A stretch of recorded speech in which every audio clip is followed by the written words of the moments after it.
Praise the lord. ప్రభువైన యేసు నామములో అందరికీ వందనములు. యేసయ్య మాటను ఈ కార్యక్రమాన్ని వీక్షించడానికి ప్రేమతో మిమ్మల్ని ఆహ్వానిస్తున్నాను. ఈ దినము అపోస్తలుడైన పౌలు రోమీలకు వ్రాసిన పత్రిక 2వ అధ్యాయము మొదటి 9 వచనాలను ఈ దినము ధ్యానించుకుందాం. కాబట్టి తీర్పు తీర్చు మనుషుడా, నువ్వు ఎవడైనను సరే నిరుత్తరుడవై ఉన్నావు. దేని విషయంలో ఎదుటివానికి తీర్పు తీర్చుచున్నావో దాని విషయంలో నీవే నేరస్తుడని తీర్పు తీర్చుకొనుచున్నావు. ఎలయనగా తీర్పు తీర్చు నీవును అట్టి కార్యములనే చేయుచున్నావు కావా? అట్టి కార్యములు చేయువారి మీద దేవుని తీర్పు సత్యమును అనుసరించినదే అని ఎరుగుదుము. అట్టి కార్యములు చేయువానికి తీర్పు తీర్చుచు వాటినే చేయుచున్న మనుషుడా, నీవును దేవుని తీర్పు తప్పించుకొందువని అనుకొందువా?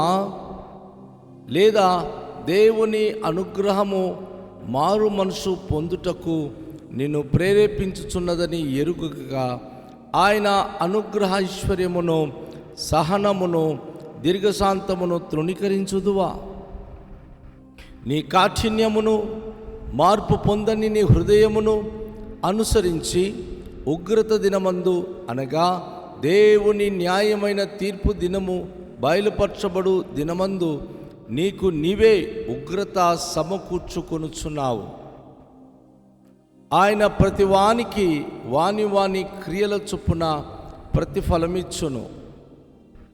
సత్క్రియలు ఓపికగా చేయుచు మహిమను, ఘనతను, అక్షయతను వెదుకువారికి నిత్యజీవము నిచ్చును. అయితే భేదములు పుట్టించి సత్యమునకు లోబడక దుర్నీతికి లోబడి వారి మీదికి దేవుని ఉగ్రతయు రౌద్రమును వచ్చును. దుష్కార్యములు చేయు ప్రతి మనుషుని ఆత్మకు మొదట యూదునికి, గ్రీసు దేశస్థునికి కూడా శ్రమయు వేదనయు కలుగును. ప్రియ దేవుని యొక్క బిడ్డలారా, ఈ దినం మనం చదువుకున్న ఈ వాక్య భాగములో ఈరోజు సమాజంలో జరుగుతున్న చాలా అతి భయంకరమైన కార్యం గురించి అపోస్తలుడైన పౌలు తను చెరసాలలో ఉండి మనుషుల మనస్తత్వాల గురించి ఆయన గ్రహించి అనేక మంది తన దగ్గరికి వచ్చి పోతూ ఉన్నారు. అనేక విషయాలు తనతో మాట్లాడుతూ ఉన్నారు. విన్నాక ఆయనకి అర్థమైంది, ప్రతి మనిషి తన ఎదుటి వాని పాపములు ఎత్తి మాట్లాడుతూ ఉన్నాడు. పలాను వాడు తప్పు చేస్తున్నాడు, పలాను వాళ్ళు ఇలాంటి వాళ్ళు, పలాంటి వాళ్ళు అలాంటి వారని వారు తప్పు చేస్తున్నారు. కానీ దాని గురించి ఎవరితో మాట్లాడరు. కానీ ఎదుటి వాని తప్పు గురించి మాత్రం వీరు మాట్లాడుకుంటూ కాలక్షేపం చేస్తున్నారు.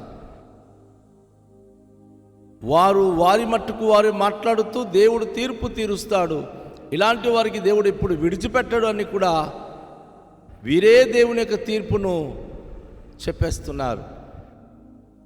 దేవుని యొక్క ప్రియ బిడ్డలారా, స్వయంగా యేసుప్రభువు వారు ఏమన్నారు? మీరు తీర్పులోనికి రాకున్నట్లుగా మీరు ఎవరికి తీర్పు తీర్చకుడి. మీరు తీర్పు చొప్పుననే మీరు తీర్పు తీర్చబడతారు అంటాడు యేసుప్రభు. ఈరోజు సమాజంలో క్రైస్తులైన వారు అనేకులు ఒకరి గురించి ఒకరు యూట్యూబ్ ద్వారానేమి, వాక్యాల ద్వారానేమి, ప్రసంగాల ద్వారానేమి ఒకరి మీద ఒకరు బురద జల్లుకుంటూ పోతున్నారు. అది రోమీలకు రాసిన పత్రికలో అపోస్తలుడైన పౌలు మందలించి రాస్తున్నాడు. అసలు ఇతరుల గురించి నువ్వు ఏ విషయంలో అయితే తీర్పు తీర్చుతున్నావో అదే విషయంలో నువ్వు కూడా తీర్పులోనికి వస్తావన్న సంగతి మర్చిపోవద్దు. ఎందుకంటే ఏ విషయంలో నేరస్తుడిగా ఇతరులకు నేరారోపణ ఆ పని నువ్వు చేయట్లేదా? ఆ తప్పులు నువ్వు చేయట్లేదా? అలాంటప్పుడు నువ్వు ఇతరులకు తీర్పు తీర్చుచున్న నీవు అట్టి కార్యములను చేస్తున్నప్పుడు నువ్వు కూడా తీర్పులోనికి ఖచ్చితంగా ఉన్నావు. అట్టి కార్యములు చేయువాని మీద దేవుని తీర్పు సత్యమును అనుసరించినదే అని ఎరుగుదుము. ఖచ్చితంగా దేవుడు ఆ తీర్పును రిజర్వ్ చేసి ఉంచున్నాడు. ఒకరికి మనం తీర్పు తీర్చి ఒకరికి మనం ఏదేదో మాట్లాడిస్తే నలుగురు ముందు మనం ఒకరికి చీప్ చేయగలం. కానీ దేవుని ఎదుట నువ్వు తీర్పు తీరుస్తున్న నీకు రెట్టింపు శిక్ష దేవుడు విధిస్తాడు. ఒకరి గురించి నువ్వు దేవుని ఎదుట చెప్పే ప్రతి మాటలు ఖచ్చితంగా దేవుడు వింటున్నాడు. కాబట్టి అట్టి కార్యములు చేయు వారికి తీర్పు తీర్చు వాటినే చేయుచున్న మనుషుడా, నీవు దేవుని తీర్పు తప్పించుకొందువని అనుకొందువా?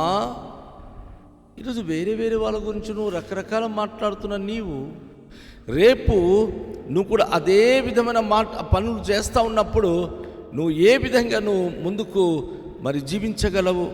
నువ్వు తీర్పు తీరుస్తున్న తీర్పు చొప్పుననే ప్రభు నీకు తీర్పు తీస్తున్నాడు. లేదా అనుగ్రహము మారు మనసు పొందుటకు నిన్ను ప్రేరేపించుచున్నదని ఎరుగక ఆయన అనుగ్రహం ఐశ్వర్యమును సహనమును దీర్ఘశాంతమును తృణీకరిస్తున్నావా? నీకేది నష్టం జరగట్లేదు కాబట్టి నువ్వు ఏదో నీతిమంతుడు, ఎదుటివాడు తప్పు చేస్తున్నాడు కాబట్టి తనకేదో జరిగిపోద్దని నువ్వు చెప్తున్నావే, అది కాదు. దేవునికి కృప, దేవుని అనుగ్రహము, మీరు మార్పు పొందాలని ఆయన సమయాన్ని కేటాయిస్తున్నాడు, ప్రేరేపిస్తున్నాడు. అది చెయ్యకుండా ఇంకా మార్పు పొందకుండా అలాగే జీవిస్తున్నారా? దేవుడు అంటున్నాడు, నీ కాఠిన్యమును మార్పు పొందని హృదయమును అనుసరించి ఉగ్రత దినమందు అనగా దేవుని న్యాయమైన తీర్పు బయలుపరచుట దినమందు నీకు నీవే ఉగ్రత సమకూర్చుకొనుచున్నావు. ఎంతకాలం ఒకరి గురించి అభియోగాలు చెప్పుకుంటూ జీవిస్తావు? మార్పు పొందు అని అపోస్తలుడైన పౌలు ఈరోజు ఒక విధంగా హెచ్చరిక చేస్తున్నాడు. ఈ అధ్యాయంలో క్రైస్తవులందరికీ హెచ్చరిక అయ్యేది. ఒకరి గురించి ఒకరు తప్పుగా మాట్లాడకూడదు, తీర్పు తీర్చకూడదు.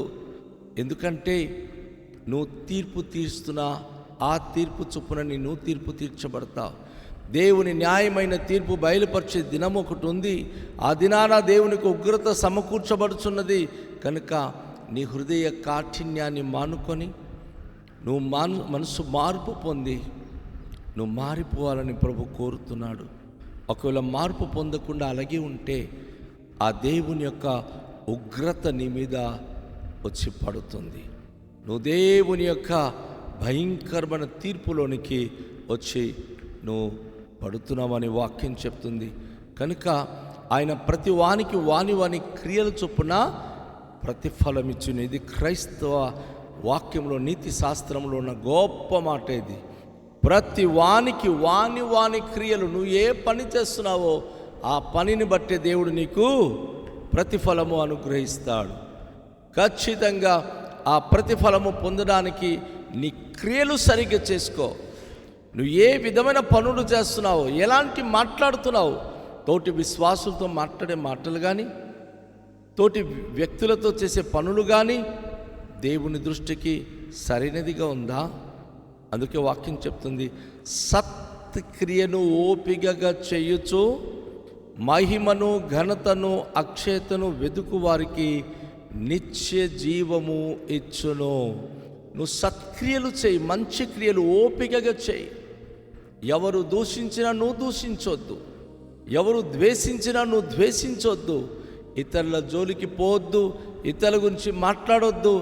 నువ్వు మంచి పనులు మాత్రమే ఓపికగా చేస్తే నీకు దేవుడు నిత్య జీవమిస్తాడు. మహిమను ఘనతను అక్షయతను నువ్వు వెతుకుతున్నావా? నా దేవునితో నేను మంచిగా జీవిస్తాను, నా దేవునితో నేను ఘనత కలిగి జీవిస్తానని అనుకుంటున్నావా? దేవుడు ఖచ్చితంగా నీకు నిత్య జీవం ఇస్తాడు. ఎవరిని తీర్పు తీర్చొద్దు. అయితే భేదములు పుట్టించి సత్యమునకు లోబడక దుర్నీతికి లోబడు వారి మీదికి దేవుని ఉగ్రతయు రౌద్రమును వచ్చును. అయితే ఎవరైతే భేదాలు పుట్టిస్తున్నారో, ఇక్కడ మాటలు అక్కడ, అక్కడ మాటలు ఇక్కడ, ఈ వ్యక్తి గురించి ఆ వ్యక్తి దగ్గర, ఆ వ్యక్తి దగ్గర ఈ వ్యక్తి గురించి మాట్లాడుతూ సత్యమునకు లోబడక, అనగా దేవుని వాక్యానికి లోబడక దుర్నీతికి లోబడు వారి జీవితానికి, వారి మీదికి దేవుని ఉగ్రత, ఆయన రౌద్రము, కోపము వస్తుంది. అయ్యో విశ్వాసి, దేవుని సంఘంలోనికి వచ్చి అన్ని వింటూ కూడా సత్యానికి నువ్వు లోబడకుండా ఉన్నావా? దేవుని యొక్క వాక్యానికి లోబడకుండా ఉన్నావా? దుర్నీతికి నువ్వు లోబడుతున్నావా? అయితే ప్రమాదపు అంచులో నువ్వు ఉన్నావు. భయంకరమైన దేవుని యొక్క కోపము, ఆవేశానికి నువ్వు గురి కాబోతున్న జాగ్రత్త. ఈ అధ్యాయంలో ప్రభు నేను గొప్ప హెచ్చరికతో కూడిన మాటలు తెలియచేస్తా ఉన్నాడు. దేవుని యొక్క వాక్యం ద్వారా మనం జాగ్రత్తగా దానిని మనం ధ్యానించాలి. దుష్కార్యము చేయు ప్రతి మనుషుని ఆత్మకు, మొదట యూదునికి, గ్రీసు దేశస్థునికి కూడా శ్రమయు వేదనయు కలుగును. నేను క్రైస్తురాలు కదా, నేను క్రైస్తవ బిడ్డ కదా, నేను ఉప్పొంగొద్దు, నీ మటుకు నువ్వు సేఫ్ జోన్లో ఉన్నానని అనుకోవద్దు. ప్రతి మనుషుల ఆత్మను దేవుడు తీర్పులోనికి తెచ్చినప్పుడు, నువ్వు ఒకవేళ దుష్కార్యము చేసే వ్యక్తి అయితే ఖచ్చితంగా శ్రమలు, వేదనలు నీకు భయంకరంగా కలుగుతాయి. ఇప్పటికే నీ పరిస్థితులు ఎలా ఉన్నాయి చూడు ఒకసారి. శ్రమల మధ్య వేలాడుతున్నావా? వేదన పడుతున్నావా? దుఃఖపడుతున్నావా? అనేక విషయాలు కృంగిపోతున్నావా? అది సత్యమునకు లోబడక దుర్నీతికి లోబడినప్పుడే ఇలాంటి పరిస్థితులు సంభవిస్తాయనే సంగతి గ్రహించి జీవితాన్ని సరిచేసుకోవాల్సిన బాధ్యత ఎంతైనా విశ్వాసి అయిన నీపైన, మనపైన, నాపైన ఉంది అని నేను మీకు తెలియచేస్తా ఉన్నాను. ప్రభు సముఖములో, దేవుని ఎదుట ప్రతి ఆత్మ నిష్కళంకంగా, నిర్దోషత్వంగా దేవుని వాక్యానికి అనుకూలంగా జీవించువారై ఉండాలని ప్రభు కోరుతా ఉన్నాడు. కనుక ప్రియ సహోదరి, ప్రియ సహోదరుడా, దేవుడు నీ ఆత్మకు ఇచ్చే ఈ హెచ్చరికను విని ఎవరి గురించి నువ్వు మాట్లాడకూడదు, ఎవరికి నువ్వు తీర్పు తీర్చకూడదు. ఆ తీర్పు ఏదో దేవుడు తీర్చుకుంటాడు. నువ్వు అందరినీ ప్రేమించు, చేతనైనంత మట్టుకు సమాధానం కలిగి సంతోషంగా వెళ్ళిపో. దేవుడే నిన్ను, నీ కుటుంబాన్ని దీవిస్తాడు. ప్రార్థన చేద్దాం. తండ్రి, మీకు వందనాలు. ఉదయకాశంలో మీరు మాతో మాట్లాడిన మాటల కొరకు కృతజ్ఞతలు చెల్లిస్తున్నాం. ఈ వాక్యము మా జీవితాలకు ఆశీర్వాదకరంగా ఉంచండి. మీ యొక్క కృప మా పైన కుమ్మరించండి. ప్రభువా, ఎవరికి మేము తీర్పు తీర్చక మేము అట్టి క్రియలే చేయువారం కాబట్టి మేము చాలా జాగ్రత్త కలిగి మా క్రియలు, మా మాటలు, చూపులు అన్నీ జాగ్రత్తగా మీ ఎదుట ప్రభు సత్యమైనదిగా, సత్యాన్ని అనుసరించేవారుగా ఉండే భాగ్యం దాయిచ్యమని, తీర్పు తీర్చక సమాధాన స్థితి కలిగి ఉండే భాగ్యం నిమ్మని యేసు నామములో ప్రార్థిస్తున్నాము తండ్రి. ఆమేన్. అందరికీ షాలోం. ప్రభు మనను దీవించునుగాక.